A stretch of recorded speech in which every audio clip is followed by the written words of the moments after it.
Hello everybody and welcome to a discussion video that we are excited to talk about because I woke up this morning, I opened up my phone because I'm attached to that device, and I saw that there was a new expansion, a new cycle, quote unquote, being released for Arkham Horror the card game, and it's completely different and completely new. So they're changing the format with how they're releasing their expansions going forward by releasing 2 boxes. One which is just the scenario cards, so just the campaign, and one which is just the player cards. You don't need to buy both.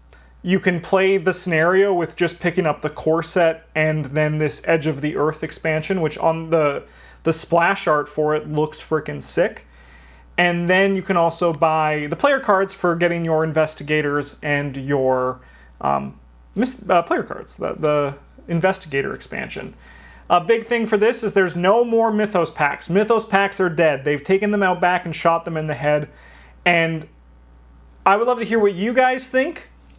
But for me, I think this is a good change for the game. I think this is better for the consumer. It's better for Fantasy Flight. And it's just better for being able to play the game. You get the whole campaign in one box. This is all just like looking at like the release schedule. But that's just my thought. What about you, Travis? What do you think about this change to the format? I was sort of... Overall, I like it. I'm going to miss a little bit like having the new Mythos pack to look forward to every month. Mm-hmm. There's definitely that temptation there to get it and immediately consume everything and then have nothing for like 9 months. Yeah.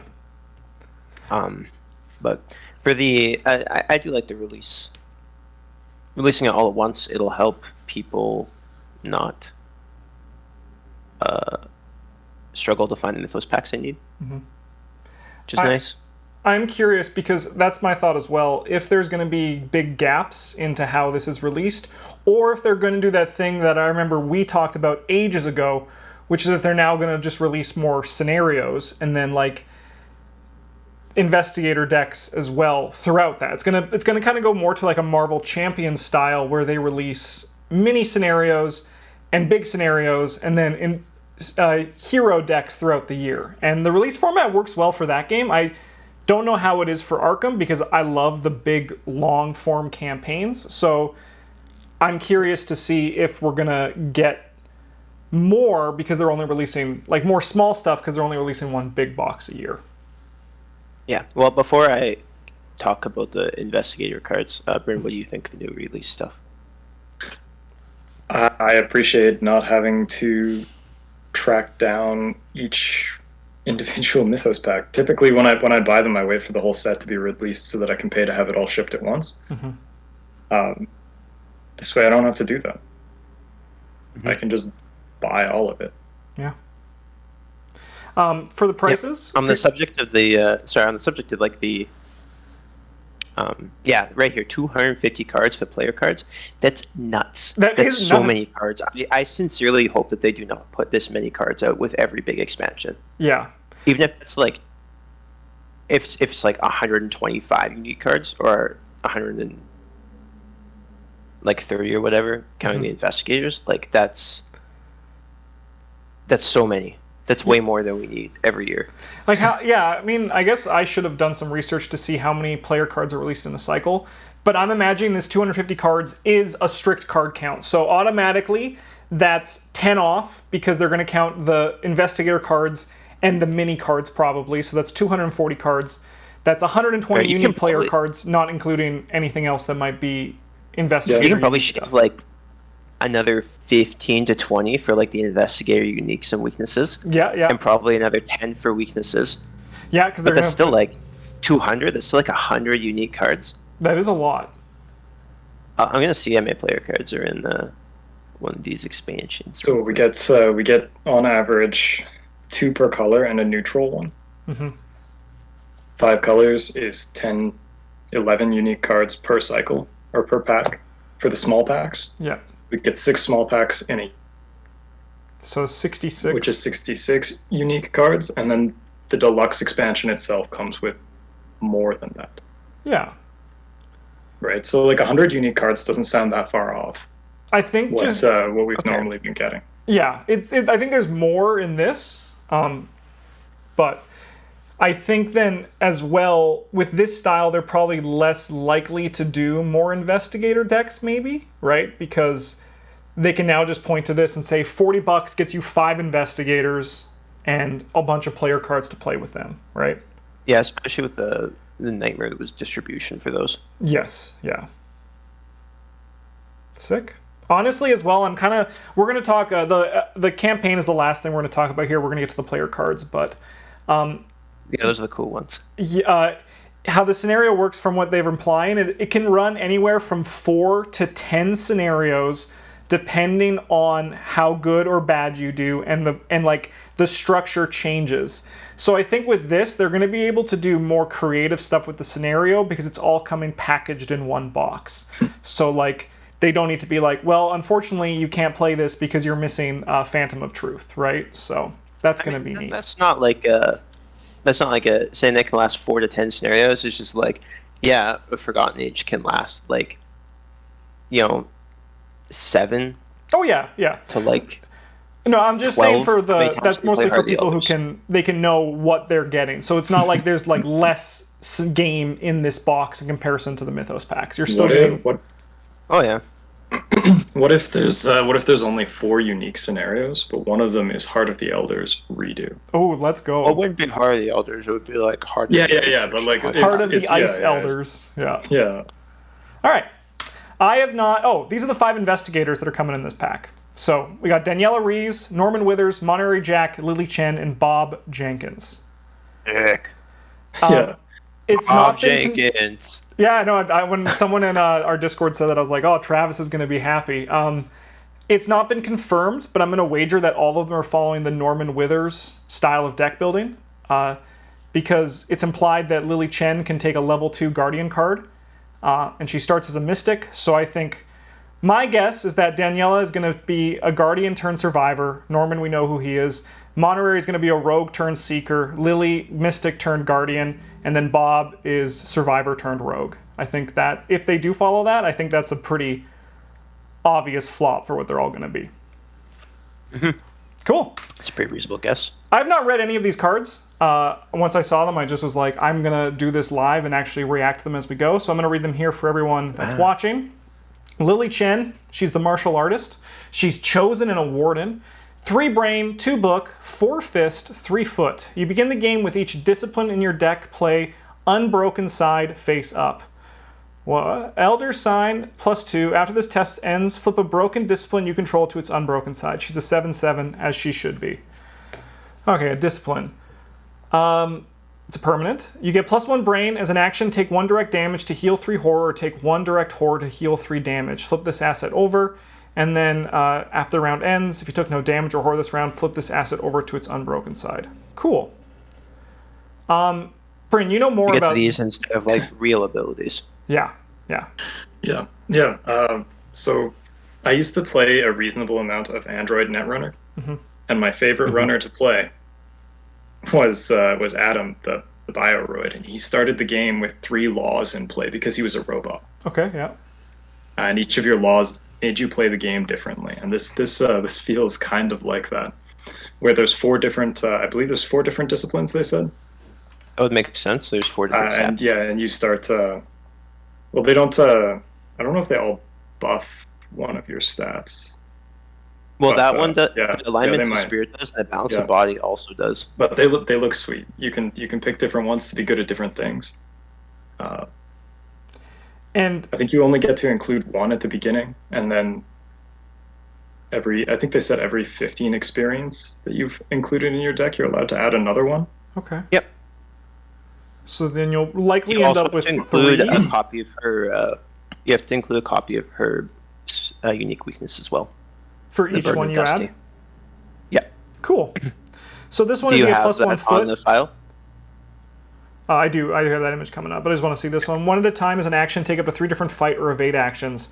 Flip this asset over. This attack does not provoke attacks of opportunity. Oh, just punching. I love it.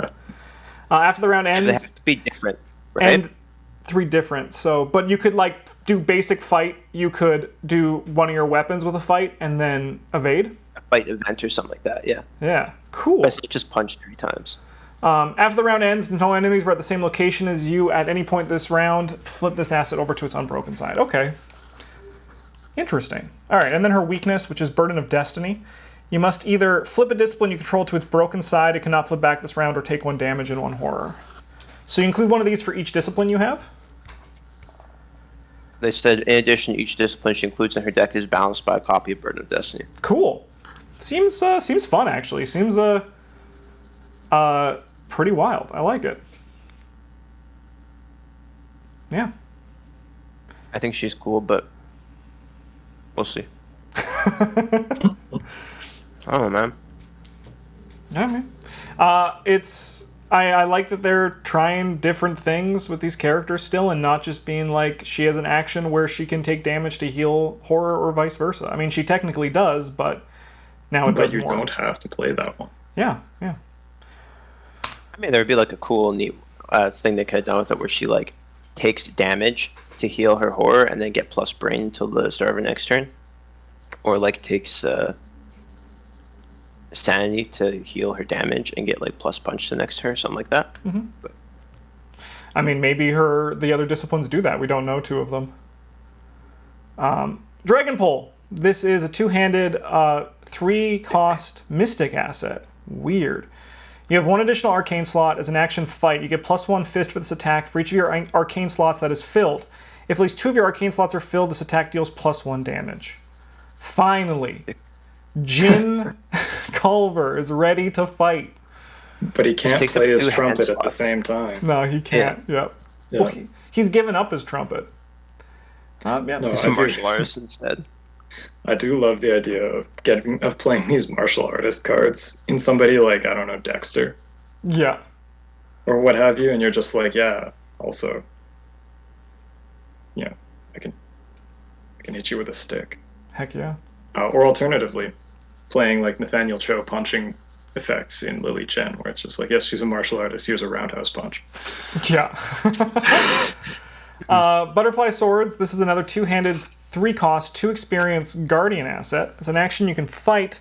You get +1 fist for this attack. After this attack, you may exhaust Butterfly Swords to fight again, adding your foot to your skill value for that attack.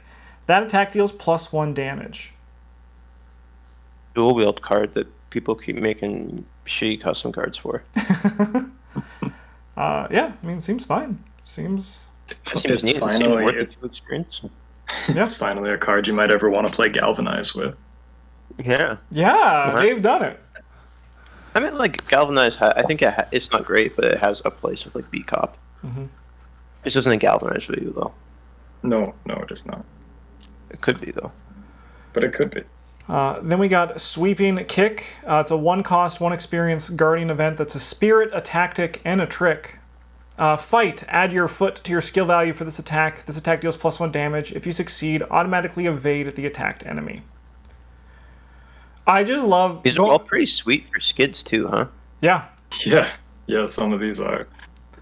I'm going off what you said, Bryn. I'm just imagining Nathaniel Cho just in the boxing arena, just sweep kicking a guy down. Sweep the leg. Man, imagine playing skids and you sweeping kick a guy, and then like you shoot him with your 25s because you evaded him.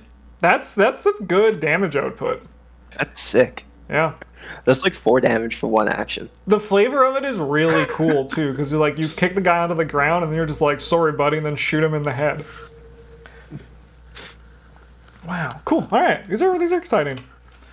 Then we got Norman Withers. He's back, baby, and he looks. I much prefer his book art, and I'm happy I own that card because I'll just like. No, this is sweet. What are you talking about? This is classic Arkham Horror. I know it's classic Arkham Horror, but the other one is so much better. This guy looks like the Norman Withers that we painted him out to be, the confused old man who yells at clouds.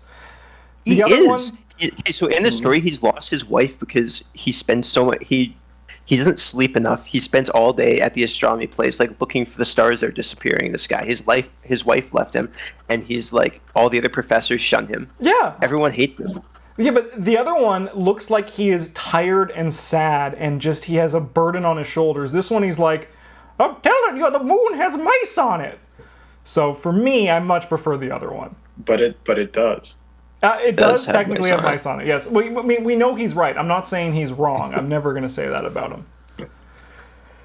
All right, so we finally have now his actual assets that aren't the book version. So the Livery d'Abon, or however you pronounce this.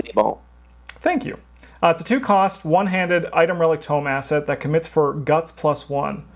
As a lightning bolt, you can exhaust it, swap the top card of your deck with a card in your hand. You can also exhaust it to commit the top card of your deck to an eligible skill test performed by an investigator at your location.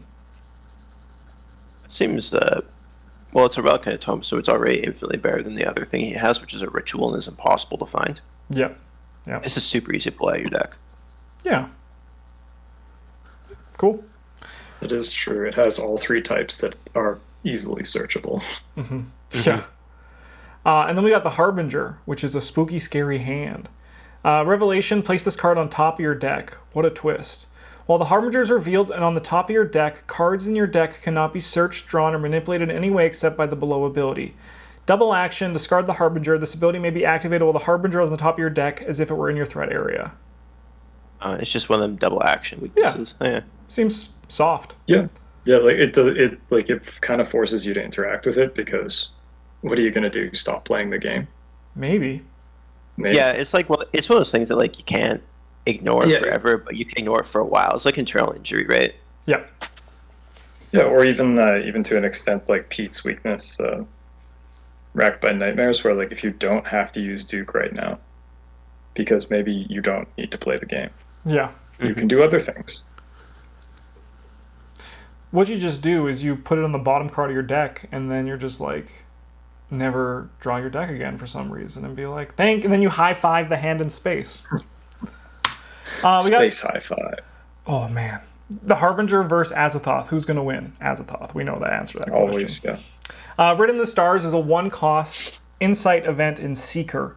Fast. Play only during your turn. Discard the top card of your deck. If that card is a weakness, shuffle it back into your deck. Otherwise, for the remainder of your turn, while that card is in your discard pile, commit it to each eligible skill test you perform. Just a man is sharp, but a dog. And also, if you want to spend no actions and a resource and a card to get rid of the Harbinger, does it You may not. Because he doesn't. You cannot. It cannot be manipulated. Cannot be drawn or manipulated. Okay, so Yeah, just a so man you to sharp can't but a do dog. that.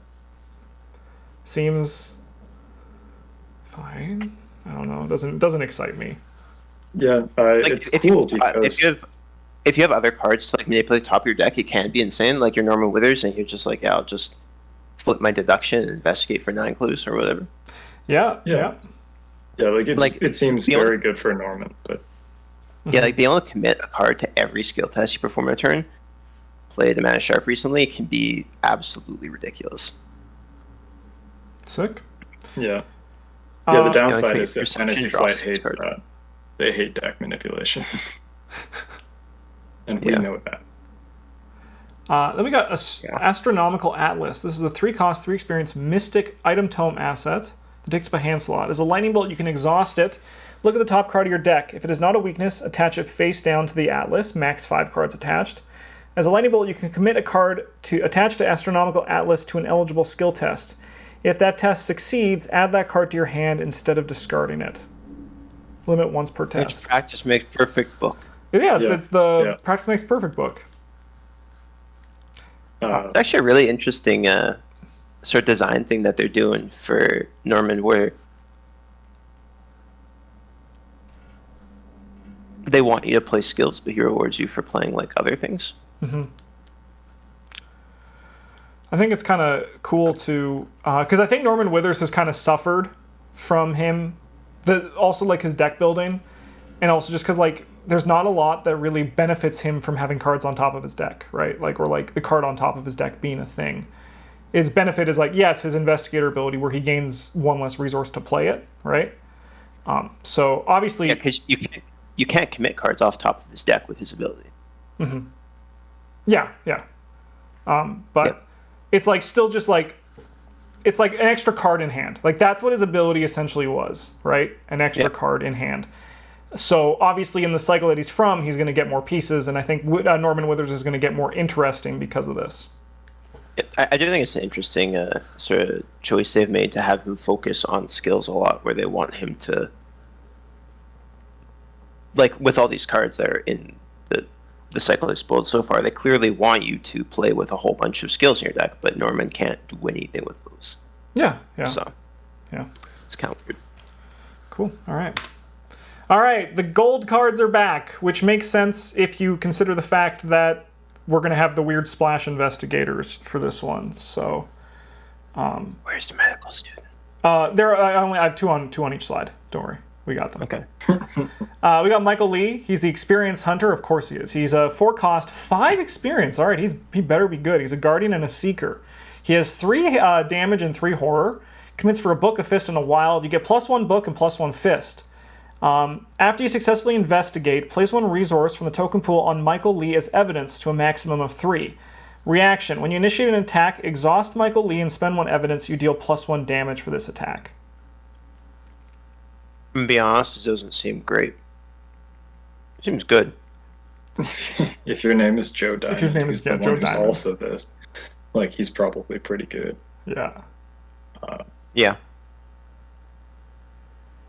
Like, if you're rolling banks, he gets to punch you up to 4, which is not terrible, and you still get the +1 punch anyway. Mm-hmm. Well, it has 4 punch base. Or 5 punch. Yeah. If you play him,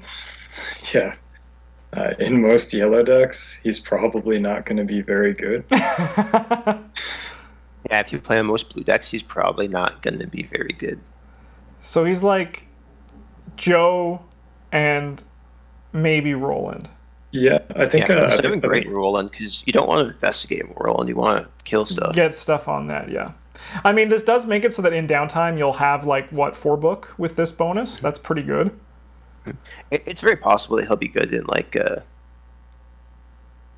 Monterey Jack or whatever. Yeah, because we don't know what Cheeseman. what he's going to be yet. Yeah.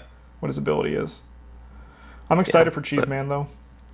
I'd say overall I'm not very excited about this card. Yeah, I agree. It's... Oh man. So here's the plan. You play him in an Ursula down stack where you're playing the Ornate Bow. And you're just running around grabbing clues, and then when enemies show up, you just chunk them for 4. And For you're 4 like, damage. Figure it out, guys. I mean... That's a lot of actions. It's a lot of actions and a lot of experience, but... You know, and you waste the +1 punch. You are the dreamer here, so that's what matters. Yeah, but you get to do the investigates for free because you're Ursula. We got Blur, which has Safina Rousseau on the art, so it better be good in her deck. Yeah, it's her classes. Yeah. It is a 2-cost, 1 experience spell that takes up a spell slot. It's green and Mystic. Rogue and Mystic. I should follow consistent with my... Green and Mystic or Rogue and Purple. It uses 3 charges. If Blur has charges remaining, evade. For this evasion attempt, you may use Brain instead of Foot, and you get +1 skill value. If you succeed, spend 1 charge. You may take an additional action this turn. If you succeed by 0, take 1 damage. Whoa. That's neat. Not the ability. I think the card's fine, but I like that if you succeed by 0, it's the green side of the Mystic penalty. I think that's really cool. Yep. No, this is a nice blend of the 2 classes. Is the card good? I don't know. I don't think so. Getting to evade without spending actions is probably pretty solid. Yep. Like, there are already kind of options for that, though. Like, you could, if you really want to evade and, like, use it. This is any extra action, which is pretty sweet. But a lot of the Mystic Evade spells, like, do that. Mm-hmm. Like, give you another action's worth of stuff. But also give you, like, a big boost to your brain. So, Yeah, like, this one can be used theoretically forever. Because you don't actually have to spend the charge, do you? No, only if you succeed. No. You may take an additional action. If you succeed, You can spend spend 1 a charge to take an additional. No, if you succeed, you have to spend a charge. And then you may take an an additional action. Yeah, okay, so it's only 3 uses. That really hurts it a lot. I mean, like... Its niche was already kind of filled by Sword Cane and the use brain for Sword Cane's forever. so sick. And like, but if you wanna, if you're playing in green, like, you get +1 foot for your evades, which is like neat. But I think green has better ways to do that. Yeah, you get +1 foot for your evade, but your evade also doesn't cost you an action. It turns you into thin for 3 evades. Yeah. There might be Yeah. It's just you can't use it forever though. Yeah, there might be a home for it. I don't see it yet, but maybe I'll we'll. probably give it a shot at something. Oh yeah, yeah. The art's sick though. I really like the art on that card. Like it's probably really neat in like a haste deck Yes. because it's an evade and an activate action. Yeah. Also, That yeah. also I think gives you also another anything that action. a rogue deck that cares about the number of actions you take, I think this could find a home in that one, right? Like the actions matter rogue. Yeah. Yeah, like you use this and you get to evade successfully, and then you spend the charge, you get another action, and then you do one of the things, and then you can use haste for a third action, and then you still have 2 actions left. Yeah, that seems good. It's kind of neat. Now, Bryn, are you gonna flex on the game and use your brain as a green character instead of your foot on this card ever? Oh, I will evade it 1/1. Let's He go. plays Safina, maybe. Yeah. Yeah. I mean, in Safina, it doesn't really make a difference unless you have other cards modifying. Well, the Sweet. good events are purple, so yeah. All right, let's see what's next. Divination.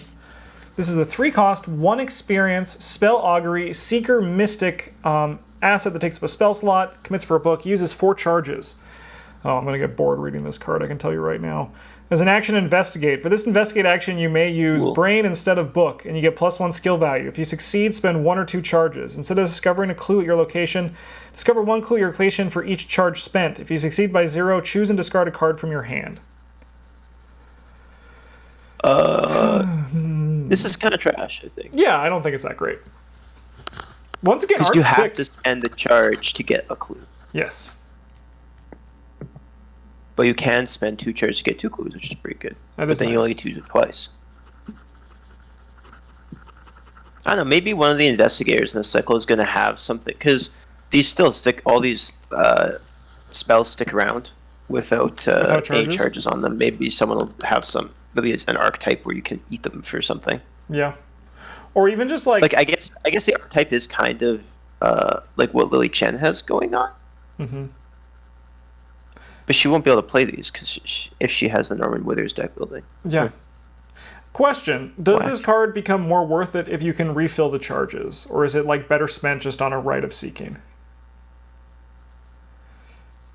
I think it depends how many spells that do different things that you're playing. Mm-hmm.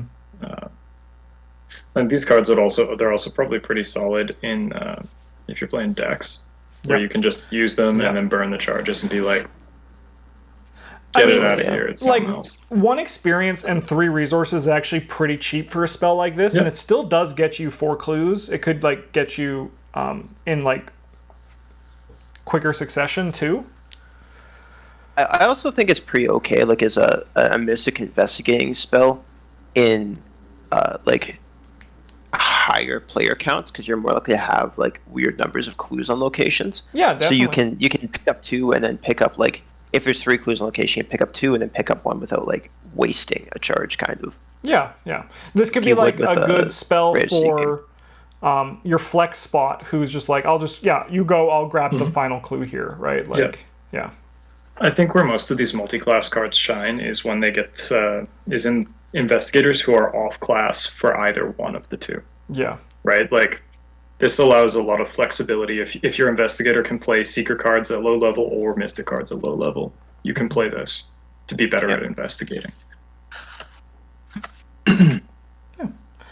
All right, medical student. This is a 2-cost Guardian Seeker ally that takes up the ally slot because that's what they do. Miskatonic in Science, commits for a brain, has 1 damage, 1 horror. As a reaction, after it enters play, heal 1 damage and 1 horror from an investigator or ally asset at your location. Well, it's not as bad as medical texts. No. This is true. It has the Miskatonic typing, which is very useful. You can do some neat things with this and calling in favors. Yep. Yeah, but at the end of the day, it is like just healing. Yeah. Yeah, but you can heal off of ally assets, which also do other things too, right? So there's like a lot of flexibility there. Sure, it can just be extra soak if you want, Yeah. but it can also be extra uses on your teammates' allies that require their hit points to be used as stuff. Yeah. But yeah, it loses a lot, I think, because it takes up an ally slot. So you got to have multiple available to you to like actually abuse it within your deck. Otherwise, you're playing it to support your teammates. Yeah, because Which isn't necessarily a bad thing, but it does lose a lot of value there, I think. Yeah, and also like, because like it's a level 0 card, you're probably not gonna have your charisma when you're just starting out because that's how the game works, and then you're paying 2 for damage in a horror from probably yourself or like an investigator location or an ally asset at your location, and then an additional damage in horror. So like, I just think probably gets better if you have things to work around and like heal, but then you need the extra ally slots, or you be like, to me, who loves playing the help my friends build, I wouldn't play this as just my ally to help my friends. There's better things to do. Yeah, I think if you are playing any of the nameless allies, you probably are planning to first XP into charisma because none of them are particularly spectacular on their own. Yeah. Most of them only get good when you start stacking up multiples of them, or like you can use them in addition to something else. I think this would be great in Leo. I think it could be good there. Because if he gets, what's his name, Jake? Mitch Brown. Mitch Brown, that's his name. Jake is that's Ursula's. Mitch. Yeah, Jake is Ursula. Yeah. Who's the nondescript jungle guy? They're both there in my head. You can naturally play them and then like heal your beat cops, which could be good. That's also in Leo, it costs 1 less and is fast. That's also actually really good there. It's like it fast, becomes pretty like good. It kind of is. Well, yeah, it gets to behave like it is, more or less. This also seems really good with the upgraded guard dog. That is theoretically coming at some point. That theoretically is coming at some point. I do think that one thing about, I think that's the last of the cards. Yeah, I think one thing about all these cards that's at least nice, going off what you were saying, Travis, where releasing like 100 plus cards in a box is a lot of cards, right? But it looks like a lot of these ones are like filling places or are like niche cards for certain archetypes as opposed to another, like, at least with these ones so far, practice makes perfect, right? So. Oh yeah, like I would much rather see a bunch of niche cards that are like bad in most situations, but in some situations or for some investigators are better than their other options. Yeah, than see like them constantly printing staples. Yeah, definitely. Or like power credit cards. And then like you look at all these cards and the question is, where do they fit? And that's where deck building gets fun. And don't worry, viewers, we are going to like it's going to be so different to get it released like this because we're going to get literally punched in the face with content on this channel, right? Where before it's been like, I mean, obviously not with Innsmouth because we've COVID's locked us away, but when this one comes out, we'll be recording in person again, and it's just, we won't know what we're going to do. We're going to have so much new content to give you guys, so I'm excited for that. And Bryn, before we go, I want you to look at a certain special someone. Is it going on an adventure? Yeah. It is Mr. William Dyer. He's got the same art. Yeah. I hate William Dyer so much. He's so goddamn useless. I hope he's as useless in this as he is. Looks like he has 3 uses, and as an action, you can spend one of the use and exhaust him to heal 2 horror from an investigator ally at your location. Yep, that's what it reads. So yes, he seems kind of trash. So how it's looking from what I was reading through this is that these are like, you're going on an expedition into the Arctic, right? Or Antarctic, and then depending on like who lives and who dies will determine like how the story folds, which I think is kind of actually going to be pretty neat.